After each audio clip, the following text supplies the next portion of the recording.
Hello and welcome back to RetroBreak and welcome to the first Q&A episode. In this episode, I'll be answering a question from Mocha on Twitter, and the question is, what do you do when a popular game is way overpriced but it's a must-have for the system's collection? For example, on Conker's Bad Fur Day. So, Conker's Bad Fur Day, fantastic game, extremely overpriced considering how much it was when it came out, how much N64 games in general are going for these days. Well over £100 now if you want it in the box. The way I got this game in particular, I got it as a Christmas present. So that's something you can always do. If you've got some people who buy you Christmas presents, you can pretty much just ask everyone to chip in or hope that someone really likes you a lot, like my girlfriend did at the time and bought me this. So I'm really thankful for that. Some other games that are really expensive for systems but must-haves for the collection. I have two games here, Burning Rangers and Guardian Heroes, two very expensive Sega Saturn games, but ones that are definitely worth getting even though they're at a really high price.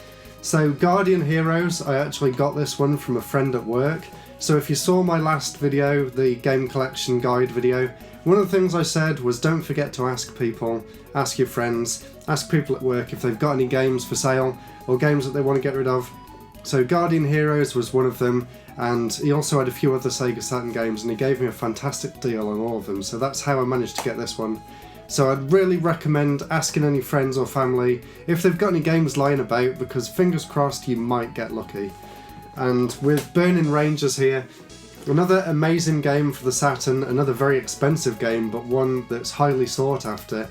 The way I got this one, again if you saw my collection video last week you'll know, I got this one from CEX, and the way I got this I actually traded in a lot of duplicate games and put the money towards it. So there's three different ways of going about getting some rarer or more expensive games. And some other ways of getting rare and expensive games, if you are lucky like me and you have a job that gives out bonuses, that's pretty much what I spent my bonus on this year, Lufia 2 on the SNES, and again I think the year before. I spent it on Terranigma, so most people probably spend it on things like a car or a new house, but no, I put it towards retro video games, but that's just me.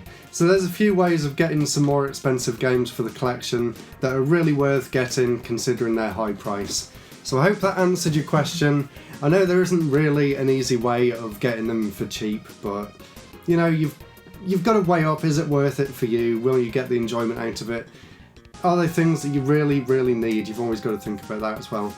And I've got time for one more question, so the next question in this episode, kind of following on from that, this is a question from Benson the Hedgehog, and he asks, are there any games or anything else still missing from your collection?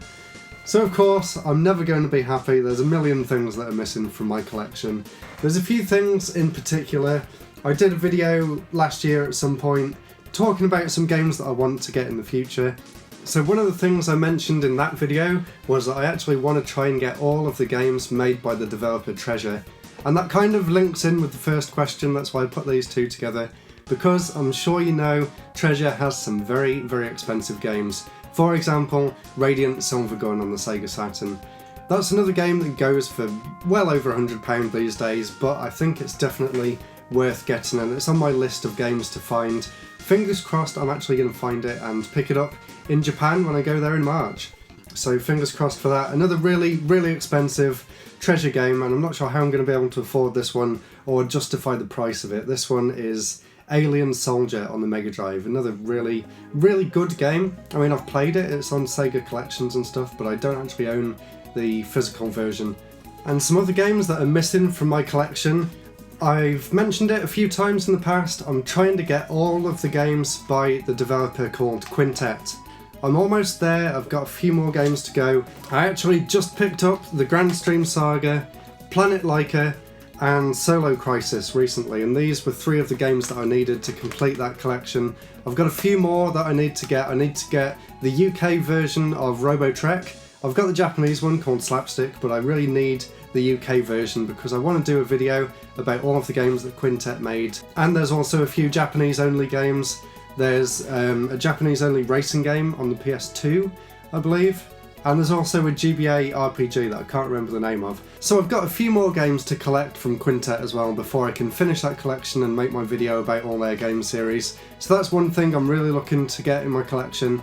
And of course, I've also got the wishlist on Backloggery, which I mentioned in the last episode.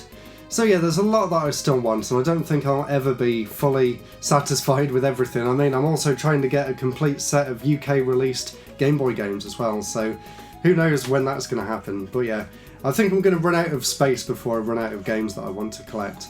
So that's it for this first Q&A episode. I really hope you enjoyed it. I've actually got loads more questions to answer, so I'm going to split these videos up and release them a few days apart over the next few weeks, I think. So if there's any questions you guys want to ask me, let me know down in the comments and I'll be sure to get round to answering them. So I really hope you enjoyed episode 1. Don't forget to comment, subscribe, and I'll see you in a few days' time for the next Q&A episode. Goodbye!